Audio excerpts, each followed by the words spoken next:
pick a kind, more like the people in the world seeking perspectives with a different line. The kids who share the interest together with a similar kind. When they said Don Glover for Spider-Man, they didn't mind. The activists, directors, comments and the lectures, fanboys, professional artists and professors. Maybe a nerd who's just like you, talking about the things that Hello world, it's the Nerds of Color, Hard N.O.C Life coming back. Have a great show lined up tonight. We have three special guests who are in the middle of being all over the map. So I was lucky enough to pull them all together. We're going to talk to them about music and being nerds. So I don't want to take any more time doing a silly introduction. I want to go ahead and bring them on because you don't want to talk to me. You want to talk to them, or I'll be doing the talking. It doesn't matter. Anyway, my first guest I want to bring on, he is the internet rapping sensation known as Adam WarRock, just coming off tour all over the East Coast. His new album, Middle of Nowhere, is out now, and you can buy it, and you can see him live again in a couple weeks all over the place. So why don't we just go ahead and bring on Adam and say hello, Adam. Hello, how you doing? But it's very nice to be here, and thank you for letting me do that introductory song over a Chops beat, which therefore fulfills a bucket list item. Yes, and well, let's hope that we can tick some more things off that bucket list with Chops. Sure. Yeah, definitely. I just put that out there in the world, so if you're listening, Scott, you know. But no, thanks for finding time. I know that you just got off the road, and you like literally just got off the road. Yeah. Got in today, back home. And I'm already in a very messy apartment full of merch everywhere. But it was kind of like the third tour in 3 months of supporting my newest album, Middle of Nowhere, a lot of comic book stores. And I did a lot of it with Tribe One on the West Coast with Schaefer the Dark Lord. So very happy to be home. It's been kind of crazy because we had a lot of blizzards that we went through this past time. That's right. It was your snow tour this last basically. Last Oh, and then you're not staying home very long because you're hitting the road next week, right? No, yeah, I'm going to be all over the place doing a bunch of events and a bunch of comic store shows and stuff like that in March. So you can check it all out at AdamWarRock.com. I'll probably be somewhere close by, and I think everybody that's on the show tonight is going to be at South by Southwest also. So. Right, and that's coming up. So, but thanks again for being on the show, Adam. And yeah. Oh, I hope it's fun for you tonight. We'll see, Keith. We'll see. Adam just mentioned his tour mate on the Middle of Nowhere tour that he just got off of. He is another rapping sensation in the ATL. You know him as Tribe One. He's not feeling too well, so he may sound a little hoarse. But like Adam, he just got off the road. Blizzard after blizzard, but and he's from Atlanta too, so they don't really handle snow too well. Yeah, we don't do snow really at all. So hopefully you're okay, right, Tribe?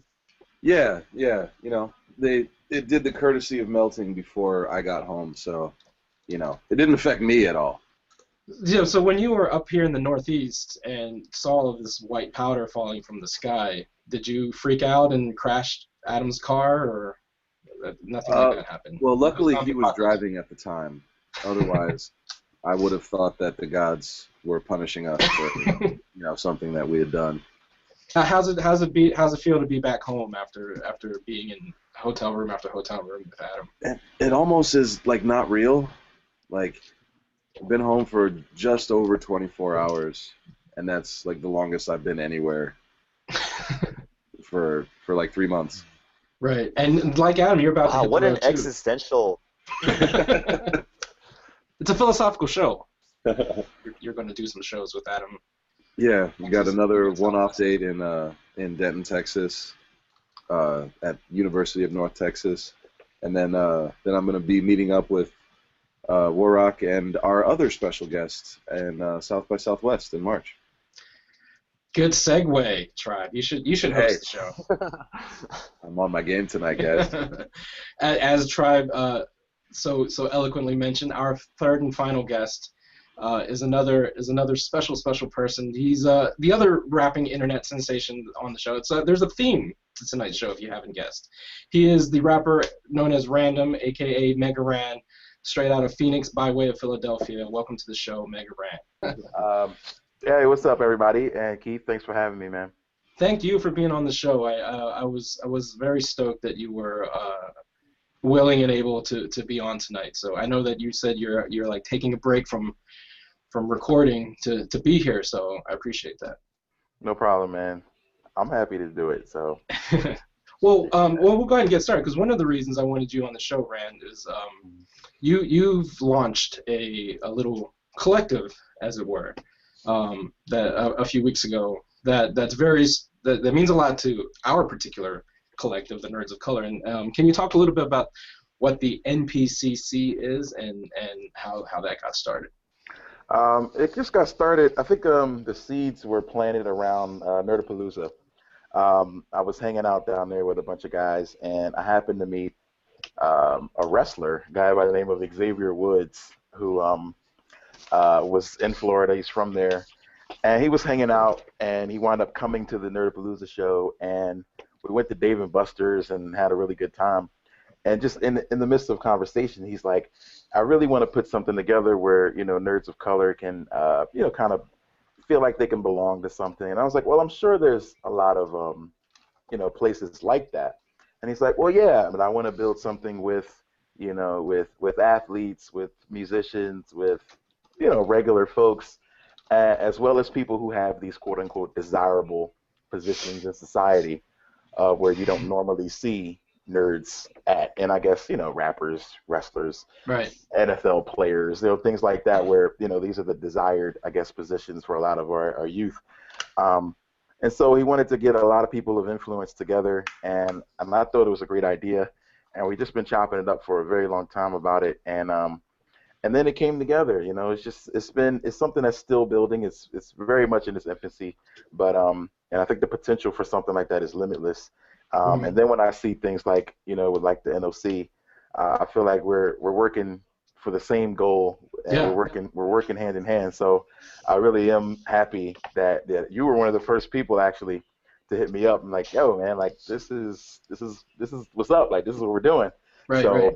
I definitely appreciate that, and I feel like we'll definitely work together on making this a really big thing, Oh, and you heard it here, folks. You're going to see a NOC and PCC collabo soon, hopefully, and we'll figure out a way to work that out. Because yeah, I mean, I think seeing that come up and like you said, when I saw that, I was like, oh, I gotta get in touch with you and be like, hey, we're working toward the same goal. We're working on parallel paths. So how can we work together to form a giant robot like Voltron or something? So but yeah, so anyway, thank you for being on the show. Thank you for the NPCC, and thanks for everything. The theme of tonight's show is a little subgenre of hip hop called Nerdcore. So I want to ask you guys as the musicians on the show, and I'll start with you, Adam. First of all, how do you feel about that kind of term? I know that a lot of people kind of shy away, or they used to. I don't know if they still do anymore. Have you all embraced the term nerdcore, or does it still make you kind of like your skin crawl when you hear it?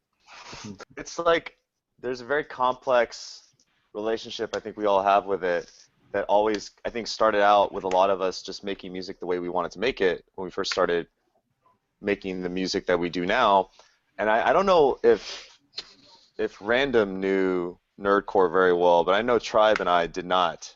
So it was kind of coming from a place where like you didn't want people to have an assumption of what your music was going to sound like, because I think when we started making music, it didn't sound exactly like a lot of the other nerdcore out there, or at least ones that we were familiar with, and so we didn't want people to have an expectation and kind of be disappointed. And then as we met more people in the community, a lot of the guys like Random or Beefy and Dualcore and people like that, I think we started to realize there was a community there that we fit with, and it just kind of grew to be a term that we enjoy, and I embrace it now. I mean, at least I embrace it. And I think it's always like from the beginning when people are confused about what to call us, we don't really care what you call us. I think categorization is mainly for like critics and like for creators and a lot of fans. I don't think genres really matter as much anymore. So I don't have a problem with it at all, and it all came from a place of just not wanting people to have an expectation for what my music would be like when they came to it before they heard it for the first time. Well, how about you, Tribe? I mean, you've only recently become a full-time rapper. I know that that's something you talk about in your shows a lot, of how you decide to make the leap. And you profess your love for all things nerdy. So, but you've also done music that's not, and not that Random and Adam haven't either, but you've also done music that's not necessarily about, you know, magic cards and video games. So, what is your relationship with the term? Well, WarRock mentioned it briefly that when we were making his first album, War for Infinity, like neither of us knew that the nerdcore scene was even a thing or that there was even a term. And then, you know, when the album came out, there was a whole lot of buzz in the nerdcore scene that sort of found us, I guess you would say. And then we were enveloped and taken into the scene, and I cannot possibly be happier that we were, because it's one of the few scenes that I've seen that's still like really enthusiastic about the artist involved, and you know, very, very supportive in pretty much every way. Right. And Rand, how did you come to the subgenre? Because again, you know, a lot of your music wasn't necessarily, you know, nerd based either. So. Right. I feel like me and Nerdcore existed kind of side by side. We kind of independently of each other, and then we crossed up when I decided to make an album about a video game character, Mega Ran, in 2007. And at that time, I think I was just looking for ways to promote the album and who would want to listen to it and things like that. And I think just in the midst of doing searches and things, trying to figure out if anybody had done anything like that before, then I came across like some Nerdcore message boards, and that was when I discovered Nerdcore, when I had already created it. I took a trip to South by Southwest. Gosh, the first time I went was like 2008, and I was there for Film Week because a guy wanted to use one of the Mega Ran songs in a film, and MC Frontalot was also there because they were debuting Nerdcore Rising. And that was where we crossed paths. I talked to him for a long time. I don't think he knew who I was, but we had a good conversation, and that was my introduction to Nerdcore. And so since then, I've kind of existed within it, and I guess without it at the same time. We've all had and much like Adam said, I used to feel like, you know, having the title Nerdcore on it would just give people an assumption of what I'm talking about before they actually hear it, and I never wanted to do that. Right. That's part of the reason my name was Random. You know, I wanted to kind of be a little unpredictable with my approach, and so that was something that definitely became a thing where I was a little afraid, but I felt like I walked the line, and I create music, and it's fun, and much like Tribe said, the nerdcore scene is among the most supportive. I won't say among. It probably is the most supportive subgenre of music that there is. You know, it's a very rabid and fervent and supportive fan base and group of people where it feels very much like a family. Yeah. And you know, and I'm happy to be a part of it. Well, I mean, that's the thing, right, about nerds. I mean, we're all nerds for a reason. We all obsess over little things, so it's like that's the best kind of fan base to attach to, because they will, you know, like I'm one that you can see my action figure collection behind me. Like when you collect something, you want all of it, and you dive deep into it. So like that's the type of fan base that will support you to the end. Somebody just mentioned when I moved out of the way that I had a big box of Magic cards behind me, and you know what? Yes, I do. And I wonder how you got started on Magic. Tribe, do you have anything to say about that? I would just like to say that I am not sorry for what I have done to both his and my life. No, he on the December tour, I think it was an email I got from him, and he was like, "Hey, have you played Magic: The Gathering? Why don't you teach me how to play on this tour? We'll get starter decks, and then we'll sort of buy boosters at every stop we go, since we're going to comic book shops." And I was like, "No, that is a terrible idea." This is actually a little preview, because I've been begging Tribe to write the history of how he and Adam started their little Magic kick. So hopefully that'll show up on the Nerds of Color soon, right? Yeah, but he was able to use his lawyer skills on me, and we have been playing Magic the Gathering. Oh my God, so much. Wow. So, we were talking about the genre before we were distracted and went on a Magic the Gathering tangent, which I think this is how most of your tour has been, right? You do music and then you go on a Magic the Gathering tangent. But I want to get back to the notion of like these categorizations of rap, because one of the things one of our nerds of color, Trish, she wrote a story a few weeks ago, or a couple months ago now, I think, about like hip hop that's fanboy friendly, but not necessarily nerdcore, because that's a very specific, genre, like you guys were saying. You didn't necessarily want to be associated because there are these preconceived notions of what nerdcore is. But if you look at like a lot of mainstream rap artists, from like the Wu-Tang to even Public Enemy, I remember the liner notes of Fear of a Black Planet where Chuck D calls himself Batman and he calls Flav the Joker, and I mean the S1Ws and Terminator X are all like straight out of a comic book. So and Murs, Mega Ran just did a song with Murs, and he's a huge, he did a thing with Devil's Due last year. So it's like the hip hop and comic books, I mean, Tony Stark's, they've coexisted. Dennis Cowan did the artwork for the Genius album, so Liquid Sword. So I mean, these worlds have always coexisted. So doesn't matter if it's nerdcore or if it's just hip hop, because you have hip hop artists who've been talking about these topics too, but they're not necessarily associated with nerdcore. Adam, what do you think about that? Man, I don't know. Like, it's funny because like I think a lot of stuff in hip hop has always been nerdy, from like sneaker culture to even gun culture can be nerdy as well, or like accoutrements of militaristic things in music. But I think that the thing about nerdcore that separates it is that there's like a lot of sincerity and earnestness in it about being a nerd.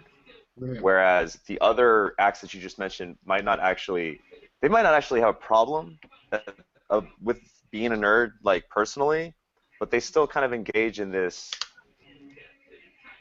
I don't know, bravado about,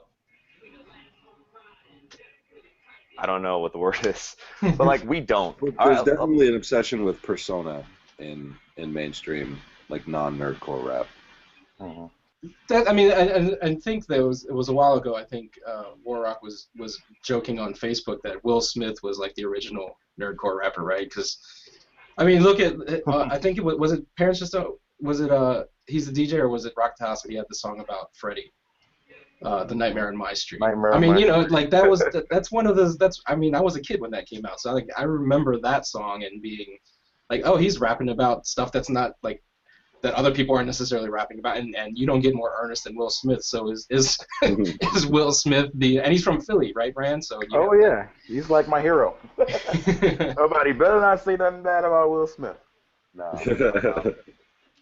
Wow, I mean, that's an interesting point. And you worked with Murs too, so I mean, how do you feel about like how much hip hop and it's funny. The way I met Murs was at a comic book shop in Tucson. So yeah, it's definitely it's gone hand in hand for so long. Many artists have gotten their first monikers from comic book titles and characters. Pete Rock is a huge comic book head. Like, he's always posting and tweeting and Instagram and comics. A lot of guys are. It just, it was a part of our upbringing. I don't know why rapping about those things, it seems to me that it may turn off those same guys, that same group of people who are into it would feel like, okay, talking about it is one thing, but involving it in your music when hip hop is all about being the toughest, the best, and the coolest, it isn't the business to do that. So it's weird, but yeah, it runs hand in hand. There are so many guys in the business, like bigger rappers, smaller rappers, are in the comic book culture, and so it's only a given that what we do, that a light eventually would shine on it, because it's not something that anybody has to be ashamed about, because we're all into it, Yeah. Well, and then I think that also speaks to how much nerd culture has kind of permeated mainstream culture, right? Like, and it's kind of, that's a gift and a curse too, because the thing about like Comic-Con in San Diego is that it's no longer a comic book show. It's a pop culture show, and Yeah. you know, the guys behind New York Comic kind of just announced this week that they're going to try to put on a second convention that's just comic book focused. You know, so I mean, there's this kind of like tension between, I think, anytime a subgenre becomes the mainstream, right? So you have nerd culture kind of being, you know, it's what WarRock was saying before. There's an earnestness to being a nerd that kind of gets lost maybe when it's mainstream. Well, I think it's all of the energy or obsessing over things goes into, like what you were saying before, collecting and having all of that one or two things that we obsess over, to where it's not as big of a deal to be the coolest or the toughest, or, you know, having killed the most or smoked the most. Right. Well, and you know, and an interesting kind of twist too is, I know I joked about this earlier before we went on air, that I was gonna ask you guys about Macklemore, but you know, I'm actually gonna ask you guys about Macklemore because I think it's actually an interesting flip of. But I'm gonna ask a serious question though. A flip on you know, like, so those of you who may not know, Macklemore, who won all these rap Grammys a couple weeks ago, got a lot of heat for it from like hip hop heads and just media in general about, you know, he sent an apology tweet to Kendrick Lamar, and was like, "I'm sorry, I won all these things," and you know, people kind of like criticize his sincerity and doubt his sincerity at the same time. But one of the things about Macklemore is that he is a white rapper in a predominantly African American musical culture. Whereas what I find interesting about nerdcore writ large is that it's primarily Caucasian for the most part. I mean, there are a lot of nerdcore rappers of color, but there is also a lot of I mean, it's primarily Caucasian rappers. Like a lot of the pioneers that you guys mentioned earlier, guys like Schaefer and Frontalot and Chris, like they were Caucasian rappers, and you find less nerdcore rappers of color. So it's kind of like it's a flip of the Macklemore issue, isn't it? Rand, what do you think? Absolutely. We used to joke about that all the time. People used to call me the Eminem of nerdcore because you know, Eminem would make no bones about the fact that he knew that being white, you know, helped him in his career, and Macklemore as well.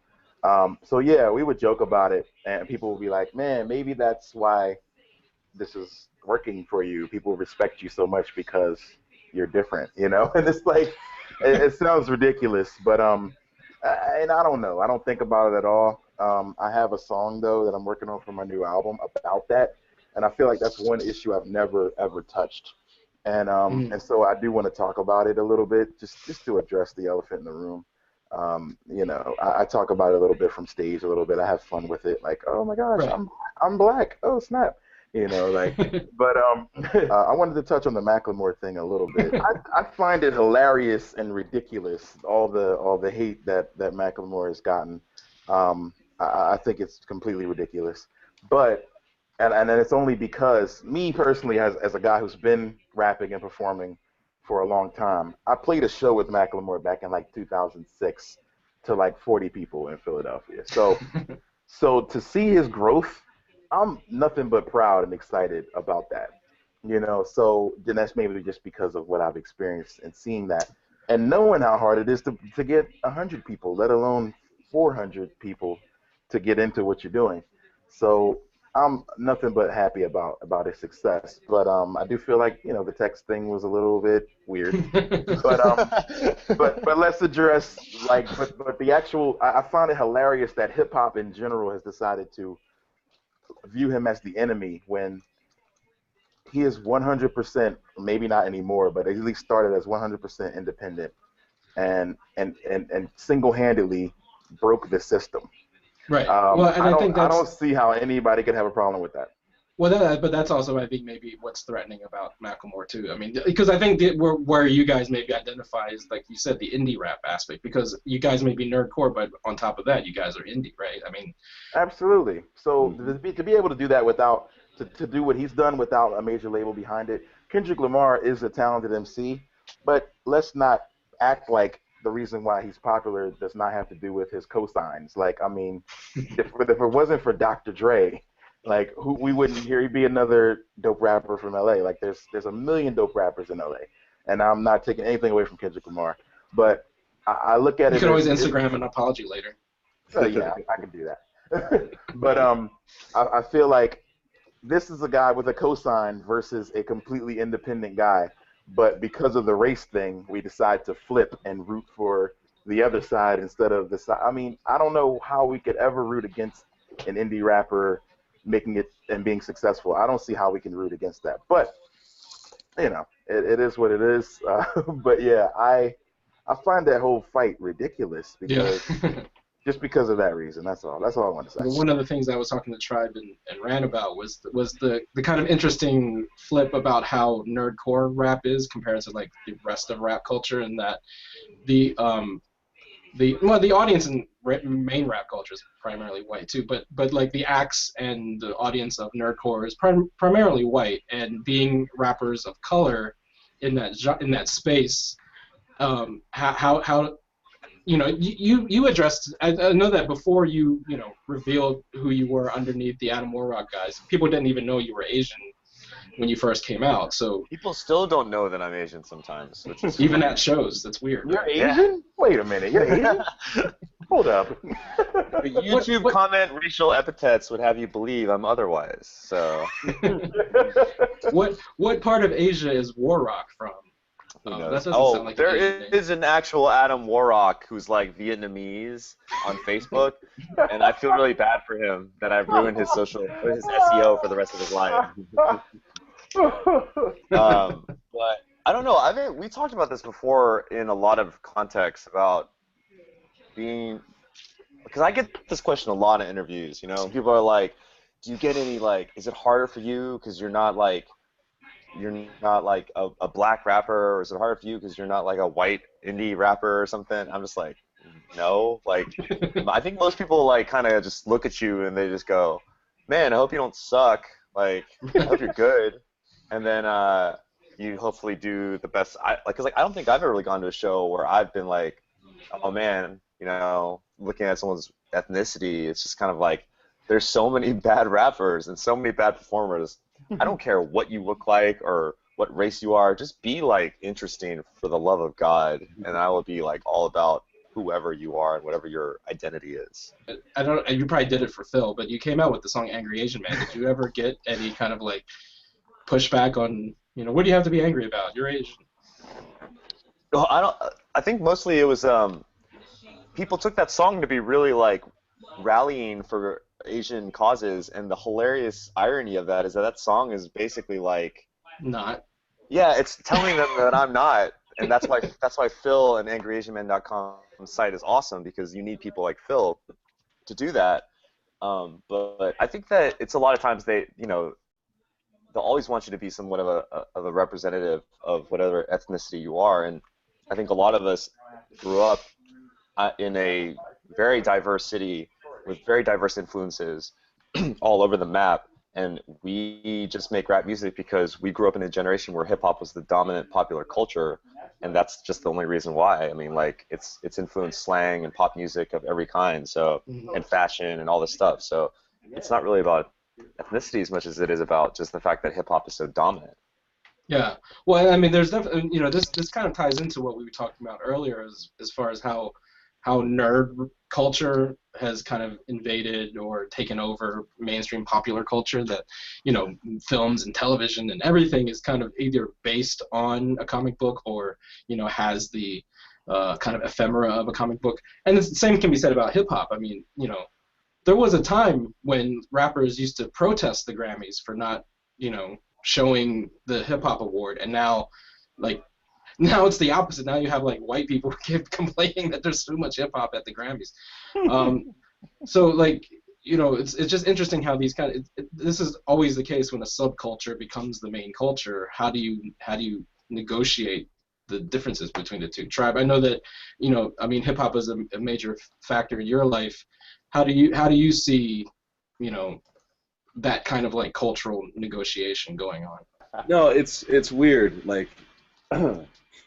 I almost feel like depending on the setting, or what group of people I'm around, I almost feel like when I tell people that I rap, I almost feel like I'm apologizing for it.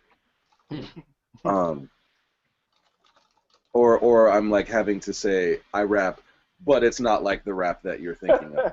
Yeah. Oh, I see. Here, that's me. Yeah. So I don't know. It's weird. Like Eugene was saying, or I'm sorry, like Adam WarRock. What? Who?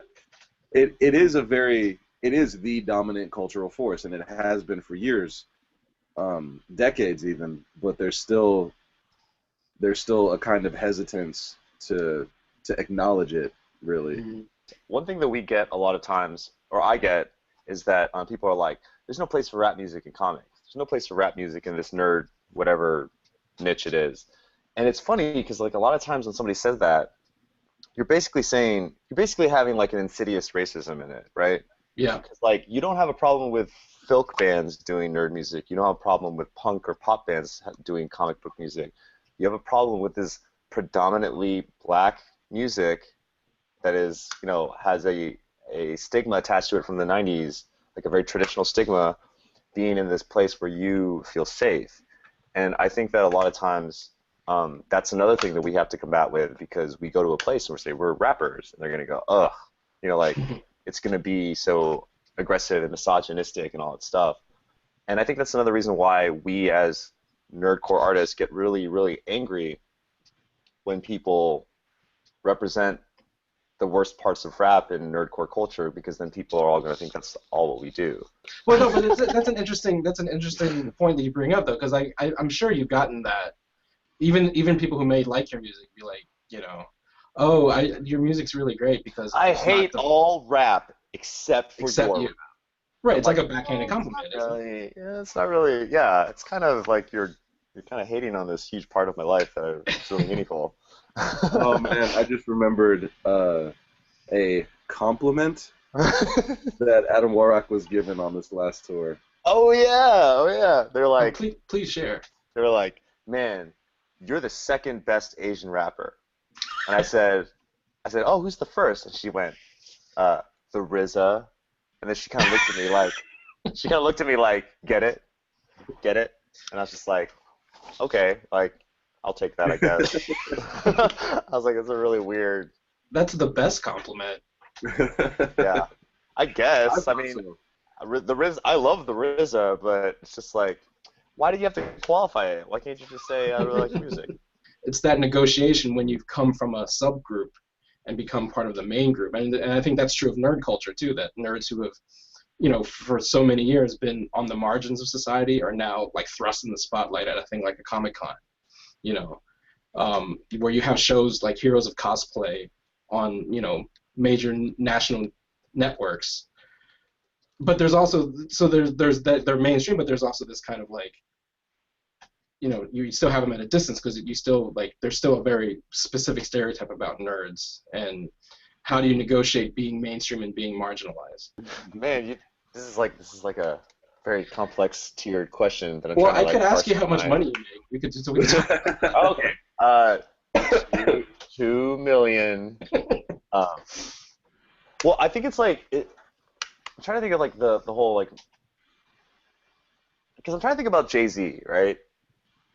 And Jay-Z has made music that is basically for old, middle, upper class, not even just black people, just like people, and has dressed it up in a way where like it's supposed to be cool to listen to, like Tom Ford or whatever, but it's not very hip. Yeah. And he's still making it in this way where like he's talking about all this really fancy stuff, and it's not just for rich people, and it's not just for rap fans. It's for like older people who grew up listening to rap. And it's really funny because there's this whole generation now that grew up where rap's always been the dominant culture, exclusively black musical genre. So you have kids like Odd Future who really love Miley Cyrus and Justin Bieber, and right. They are, they like rap because rap was around, but they also like all this pop music, and they like making pop music. Right. And then you talk about stuff like, going back to Jay-Z on the other end of the spectrum, a song like Empire State of Mind, that's a song that's played on like NBA games and like Right. the most like not hip places ever, and played in a stadium in front of all these people who are there to see Bruce Springsteen also, and like Oh yeah.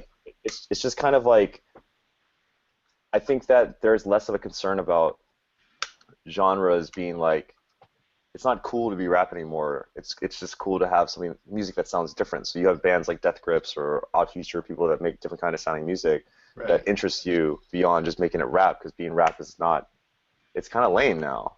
And that's probably what Because Lord was it's not about, just being mainstream. like, That's the thing, right? It's Yeah. it's permeated into the culture writ large, and it's not. I mean, because like we're all similar in age, so we grew up in a time, like I was saying earlier, that it was a big deal to have the rap category televised on the Grammys when we were Yeah. kids. Like and the rappers would protest it, and we grew up in the era of like Public Enemy, and you and I talked about, Adam, you and I talked about like the Tribe Called Quest documentary and how influential that music was on our growing up. I mean, and I know we're running out of time, but I wanted to get to like some of your musical influences and what you guys listened to when you were coming up, and I think we lost Random for good, but WarRock and Tribe is still here. So before we wrap up, do you want to kind of touch on what music, I'm assuming from the 90s, maybe late 80s, kind of inform who you are as an artist today? what bands, Tribe? What Who do you- what emo bands? Yeah. Yeah, when you said you were an emo rapper, and then you actually broke out like the actual emo samples, I was like, damn, Yeah. he wasn't Yeah, messing around. like, not a joke. My favorite love story is Dashboard Confessional, So Impossible EP. That thing, man, it gets me. I feel like Chris Carrabba understands me. Hey, I loved Sunny Day Real Estate. That's still one of my favorite bands to this day. So I'm not going to joke someone who likes an emo band. So Yeah, yo, I still rock Fall Out Boy's first record. That's Oh my God, what is happening?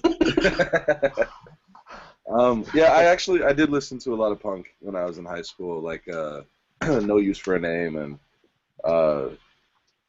Offspring's first couple records. But as far as hip hop, like the first rap song I ever heard was "I'm Bad" by LL Cool J. And then like stuff like EPMD, Beastie Boys, but then I like really fell in love with rap when Snoop Dogg's first album came out. And like I was living in California at the time, so like it was the biggest thing that could have possibly happened. And then do you guys remember the Lyricist Lounge Volume 1 double album? That album was transformative for me. That was the first time like I heard stuff that I was like, oh man, you can like be clever and say things that are like really, really witty. And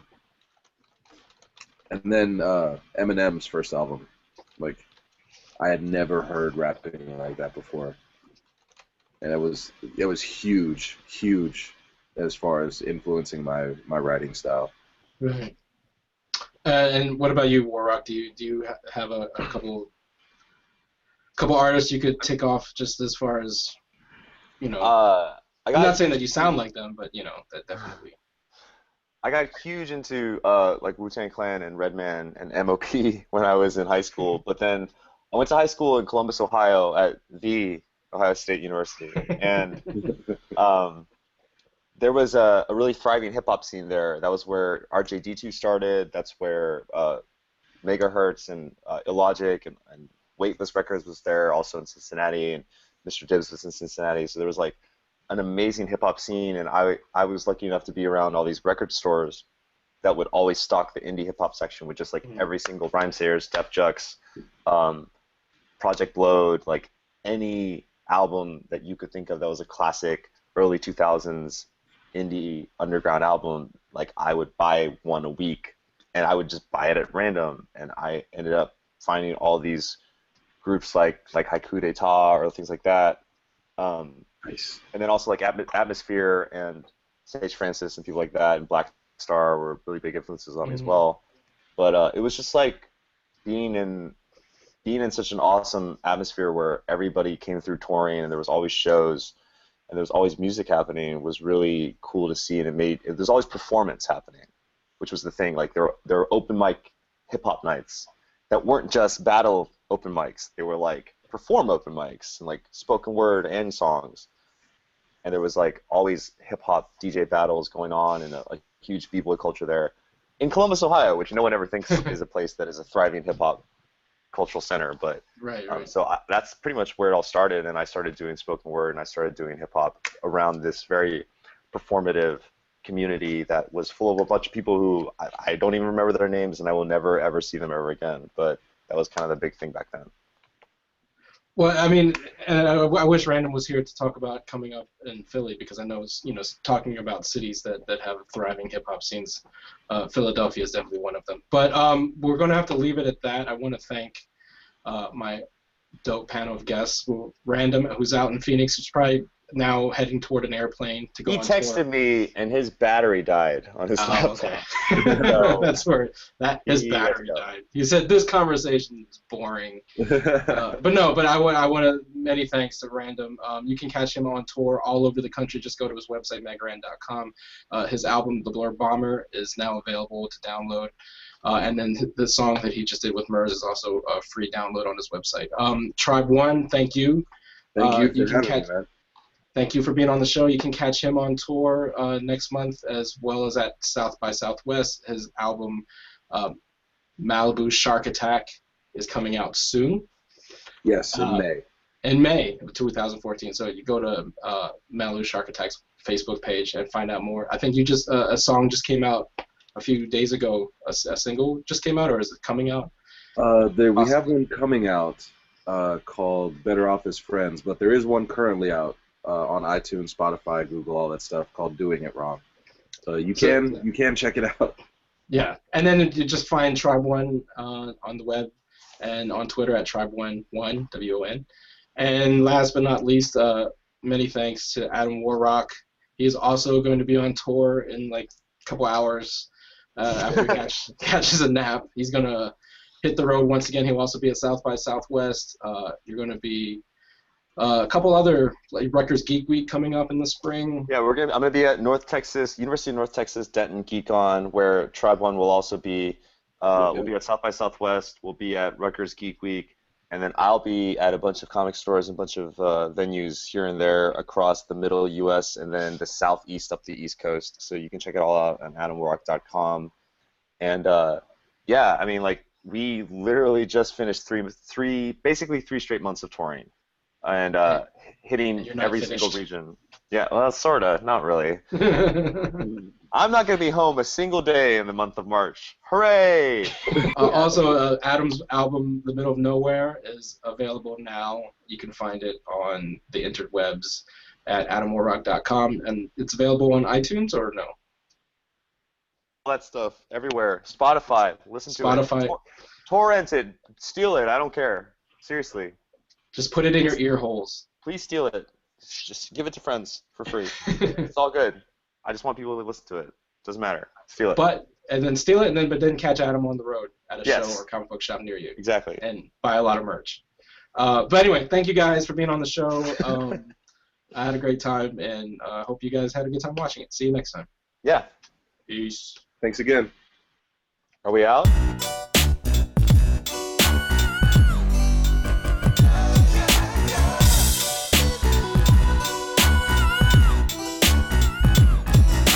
NOC in full color, you see me? The Hard N.O.C life, comics, movies, and TV. Yeah, pop culture with a different perspective. Watch it on your screen, hit play, so check this. This is the Hard N.O.C life, but not the chica kind. More like the people in the world seeking perspectives with a different line. The kids who share their interests together with a similar kind. When they said Don Glover for Spider-Man, they didn't mind. The activists, directors, comments, and the lectures. Fanboys, professional artists, and professors. Maybe a nerd who's just like you, talking about the things that you like too. So I invite you to the NOC.